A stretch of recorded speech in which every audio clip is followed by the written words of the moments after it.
Hey guys, welcome to my shop. Well, I'm back from the deer woods. Didn't kill the big boy, but I did bring a little meat home for the freezer. In fact, I'm going to fry some liver and onions, venison liver and onions tomorrow night. Don't know if my wife would like it or not, but I do. The only way I can get it is to cook it myself. Anyway, here's what I'm showing you. My good friend down there had this gigantic redwood tree fall in his yard, and he's been cutting it up forever. It was about 6 to 7 feet in diameter at the base, so that'll tell you how big it was. This piece right here is a crotch off one of the smaller limbs on it. So anyway, I saw that and talked him out of it. That wasn't much of a problem. I've never turned red oak before. I think it might be pretty, but this is it's an interesting piece of wood. It has, you can see here's one, and there's one. It has two piths, so you know the limbs went together like that. And then of course it's a crotch, so it's it's bound to have some good feathering right in this area.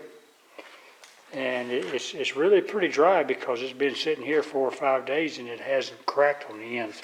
So what I'm gonna do, after I get it get the bungee cords off, is I'm gonna, find the biggest circle I can find right here, take it to the bandsaw and go ahead and trim it down. And then I'll see if I can't flip it up and split it in the middle. So let's get on with it.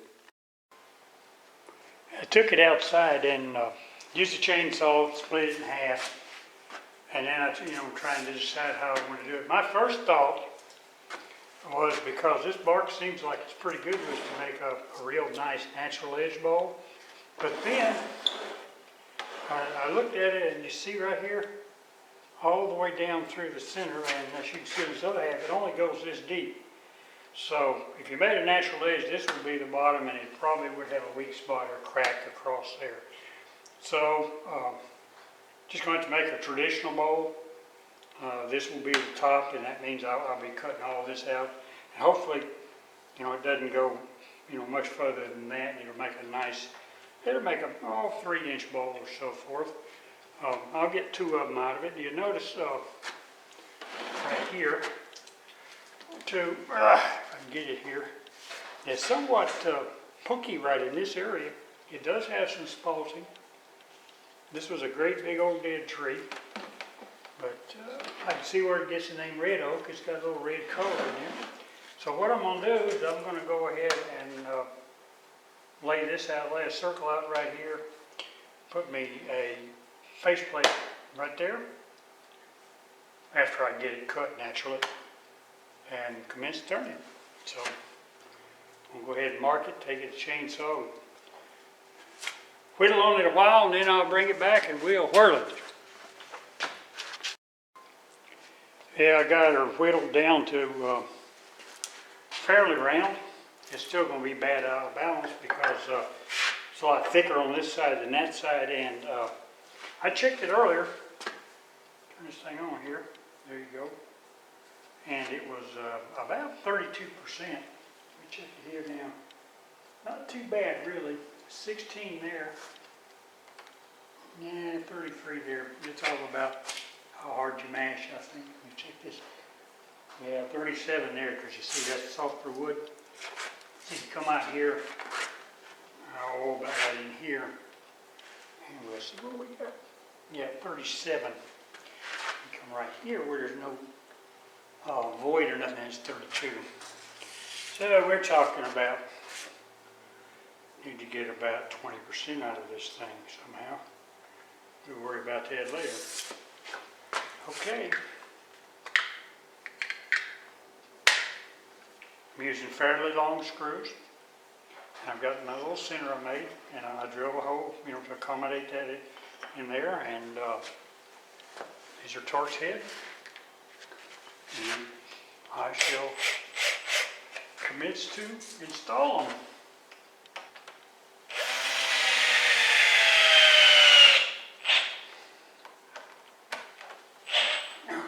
See any more? There you go.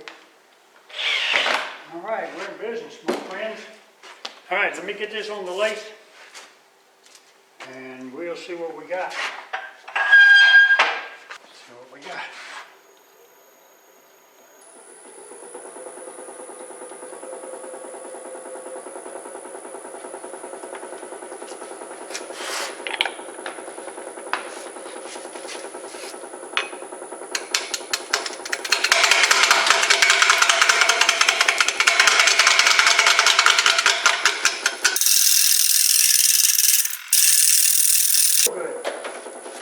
and had a glove on, it would have really felt bad.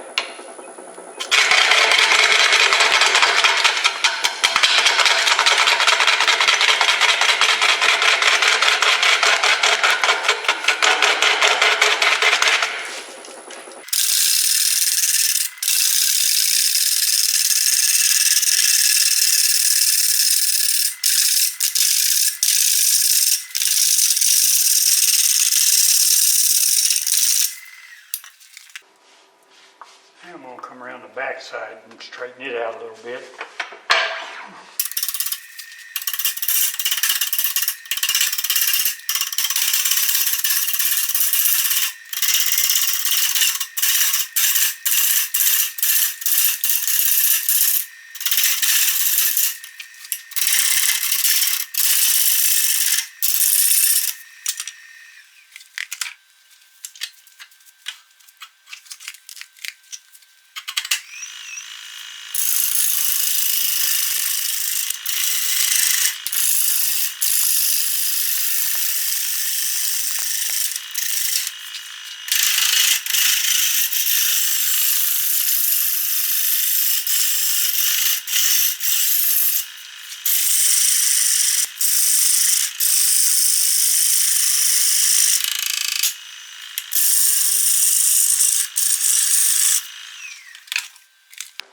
I'm going to get this outside around now, maybe.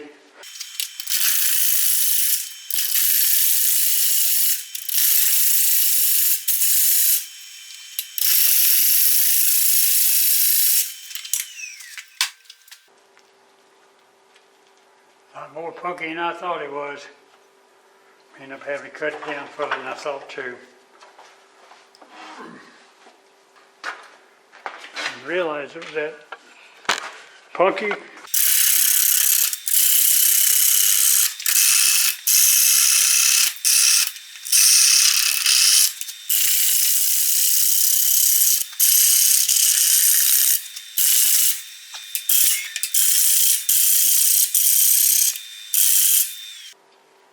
Come down another ½ inch to right about cheer. About 500 out of it.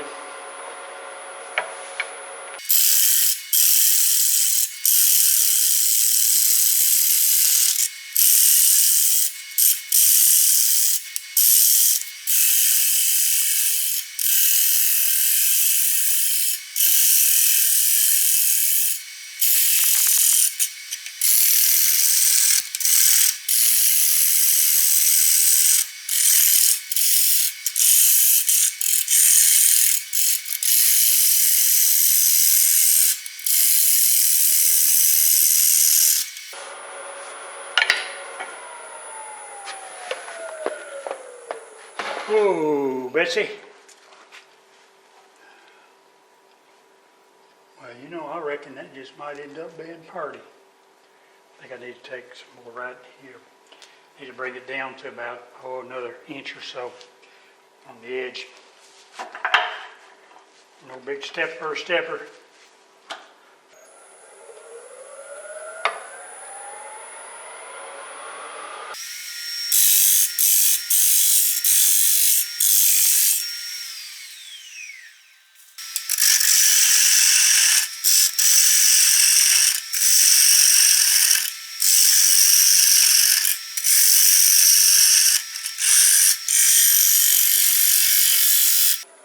Well, see how good this wood is here. Ooh, that is going to be pretty, guys. Look at there. Look at all of that. All right, I got it flipped around now.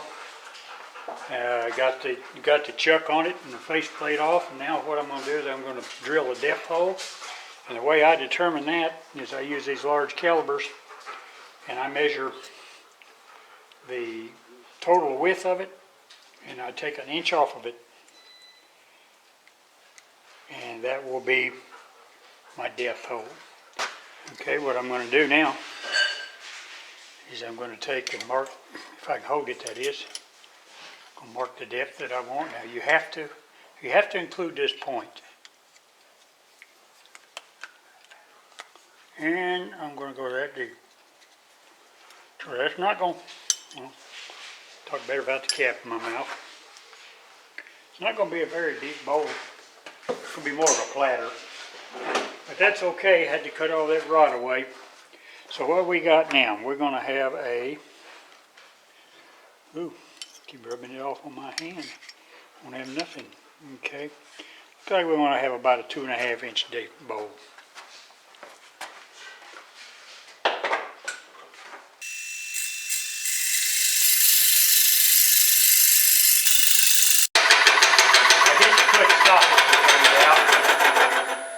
A lot of times it doesn't come out very easy to do that. All right, there you go.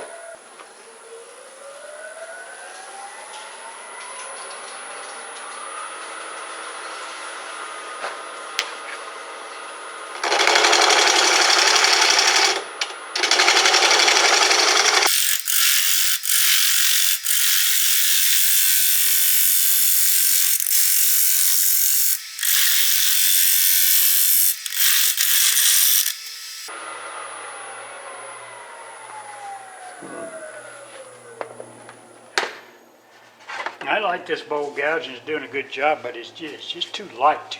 This has got this void right here. It also runs here, and it's causing too much popping. It's wearing me out. So I'm going to go back to something y'all hadn't seen too much of. I'm going to go back to my beaver. That's a pretty severe crack across there, but I don't think it goes very deep because it's not on the other side.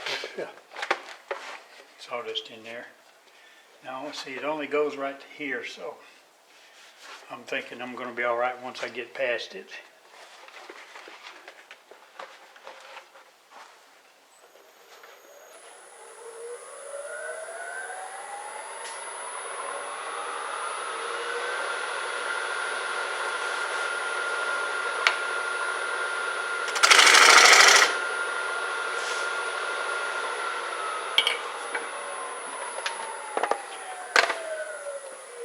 One of the hardest things to remember, when you change tools, is to always check to see that you're to center your cut. And the minute I touched it, I knew it didn't feel quite right, so I knew there's something. So you see, I'm almost at the top of it there, so that's not good. So we need to bring it down to where I'm going to be cutting on the center. That's about right there. Make sure everything's tight. It just makes a difference, it cuts different.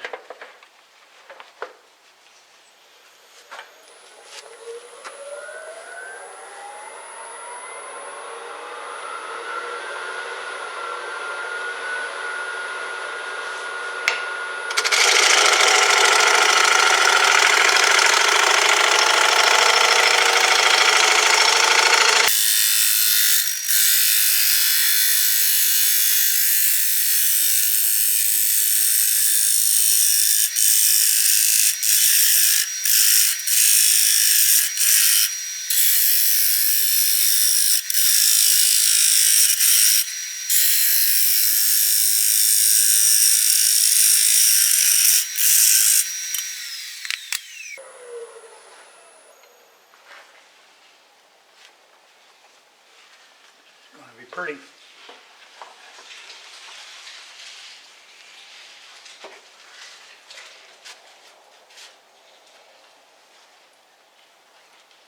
Okay. Whirl it some more.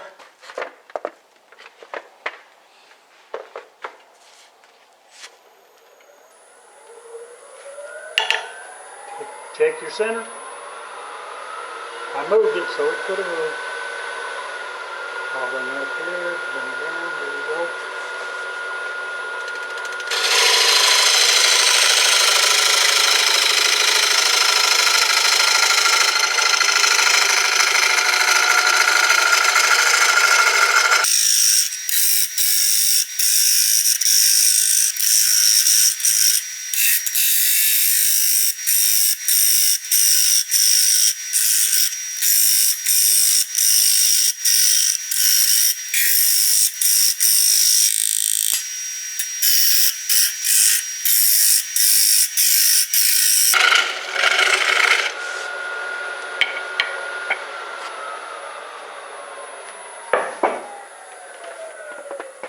Okay, pretty sure my chuck's gonna hold now. So I'm gonna remove this. Get this elbow puncher out of my way.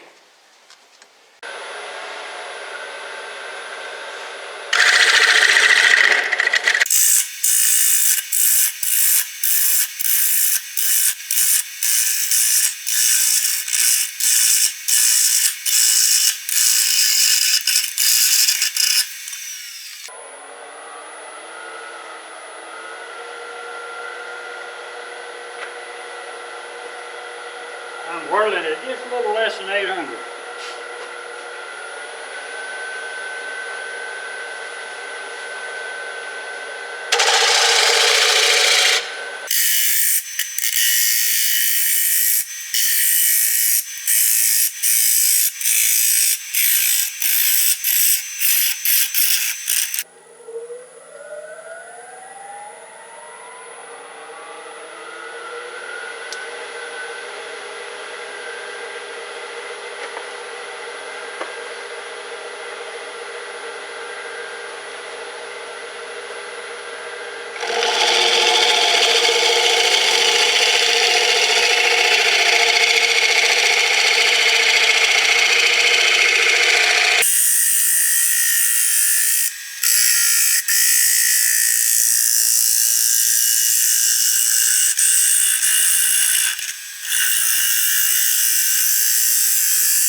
See what it looks like. Ooh, that's gonna be party. Look at all that figuring color. My goodness. Isn't that nice? This is Red Oak, my friends.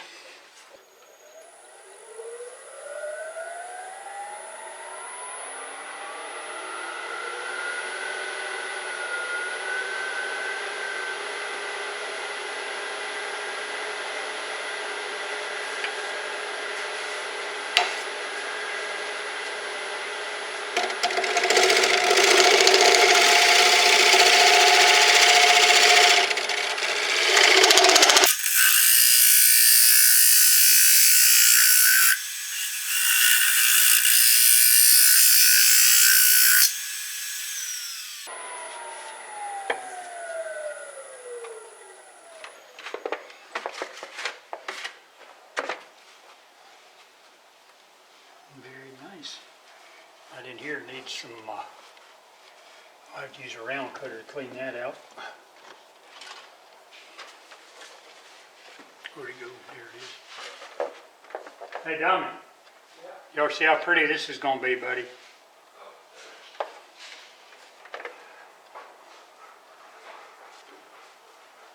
What? Come here and look how pretty this is going to be.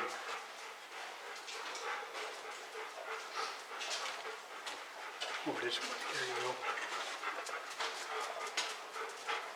Oh, wow. Isn't that going to be pretty? Yeah, it is. How much more do you have? Not much. Just got to basically clean it up a little bit. Yeah. Yeah, you're almost done. Did y'all sand it down? It won't take long to sand it. I use power tools and it works pretty quick. You like that? That's awesome. Pretty. Yeah, I like those. I leave them in there. Yeah. It's sort of, yeah. Sand them down. They're not sharp. Well, what I'm going to do is probably put a little dust in there. Yeah. Awesome. I use this, I like to use this test. That's out of the dust collector.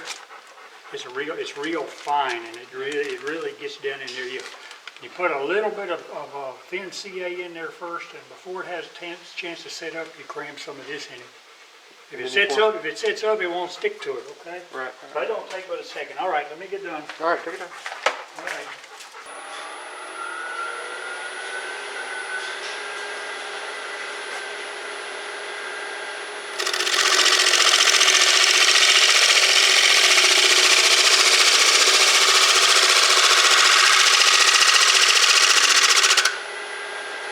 Notice I'm coming in here with this at, this kind of angle.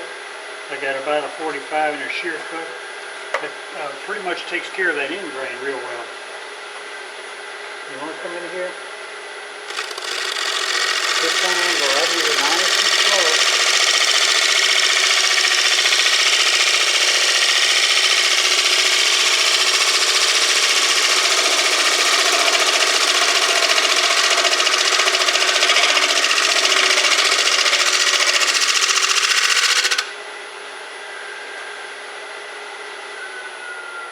Let's take a look at it.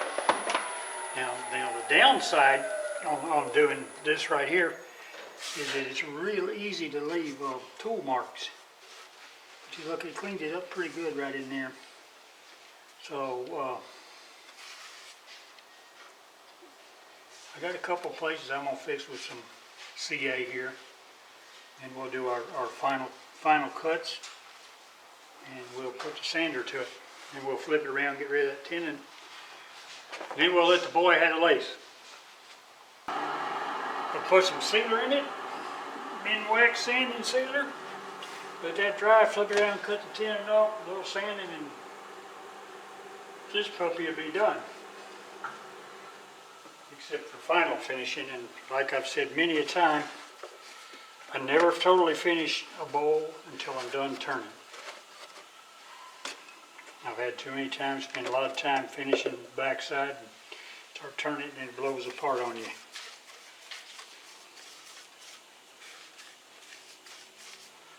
So that's why all I do at this point on both sides is the sealer. I generally finish the total outside off the lathe. It's just my way. I find it easier.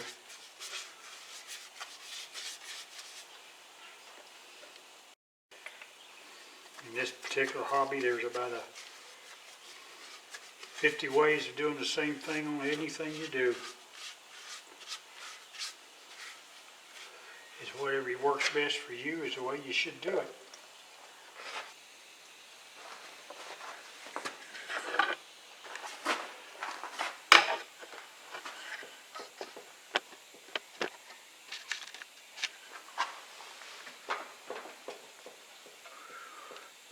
Isn't that nice?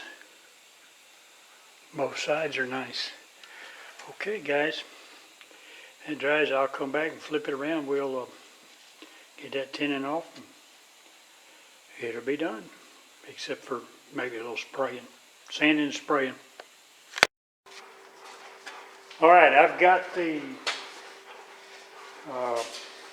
platter, I guess, or shovel bowl.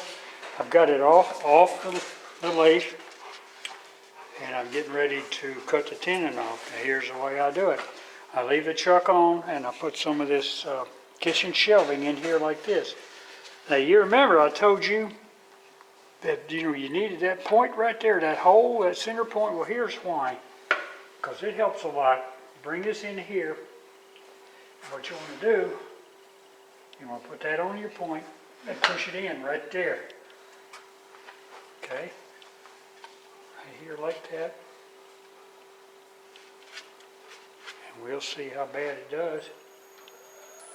It's not really that bad. See, you're always going to have some wobble. I don't care what you do. What I'm going to do is I'm going to come in here with drag cuts like so. I'll bring you over here where you can see it just a little better.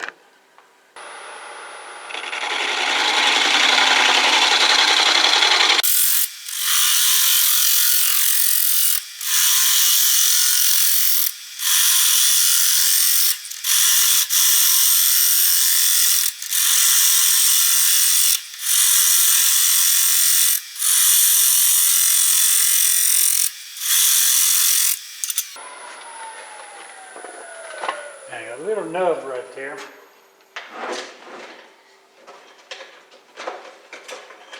Now I want this to be concave just a little. Well, I'm there, believe it or not.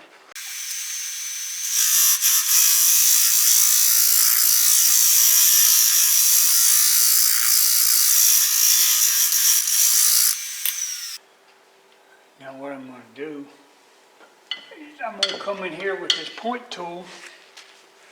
And I'm going to get that down to pretty small. Need to really make sure this is, like the points broke over that one. And it still work. I'm going to come right in here and try to get that pretty small.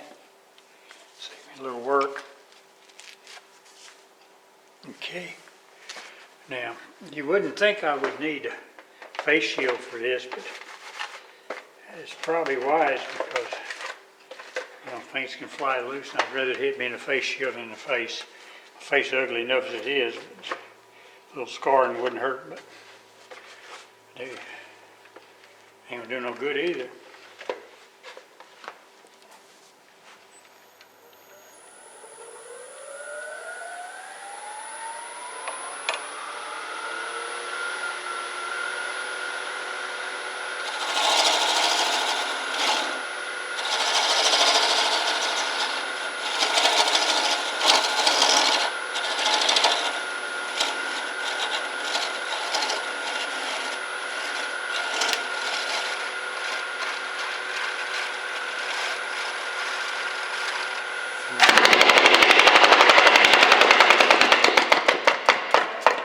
Almost made it.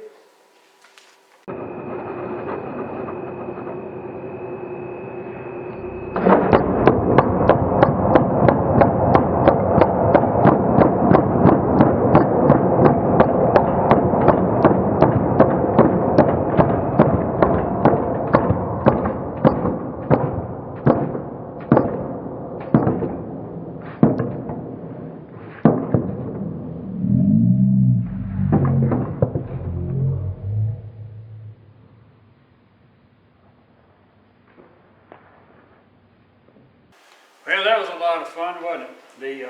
The moral of the story there is that when you think you got one more cut in it, don't do it. You know, that's what I did. Well, I get just a little closer and I made that one more cut, which I shouldn't have done. I'd have been fine. But anyway, it all worked out. Here's the finished product. I think it really turned out nice. It's a pretty bowl. Well, I don't know if we call it a bowl or a platter. I guess a platter bowl or something. Anyway, it didn't do anything on the inside. It didn't hurt nothing. It made some pretty bad gouges in the back here. But what I did is I used some sawdust and CA glue, like right here. There was a deep gouge here. Right here, make it a little closer so you can see it. If you see good or not, the light don't look real good. There's a deep gouge there, but you'd never know it. If I didn't tell you about it, you wouldn't know. I mean, look at the feathering right where the crotch joined all the way through here. That's really pretty right in there. I'm going to try to, hopefully the light will let it show up. That's pretty. This overall, I'm very pleased with this bowl. Move the camera a little closer here so maybe we get better light. So we can see this thing a little better. There you go. Maybe that's better. Get some light behind it. You can see all the figure in here. Here again, you can see where the crotch joined right here, and it had two piths. Here's one on one side and one on the other. It's finished with poly. Rattle can poly. A lot of people don't like it, but I do. It's come a long way. Rattle cans have come a long way in the last few years. They're just pretty much fantastic paints anymore, especially these that bond in plastics. They're really good for this kind of stuff. Anyway, guys, there it is. So, tell your friends, call your mama, all that kind of good stuff. And I'm sorry it's taking me so long, but I've been, all over the place. Been in the deer woods. Just got back from Tulsa this weekend. I was going to visit Tim Yoder, but I didn't warn him, so I didn't want to ambush him. So I'll contact him, and I go to Tulsa once a year. Maybe I'll see him next year. Okay, there you are. Subscribe, all that kind of stuff. Give me a like for sure. Take care. I'll catch you on the rebound, and whatever you do, keep them whirling.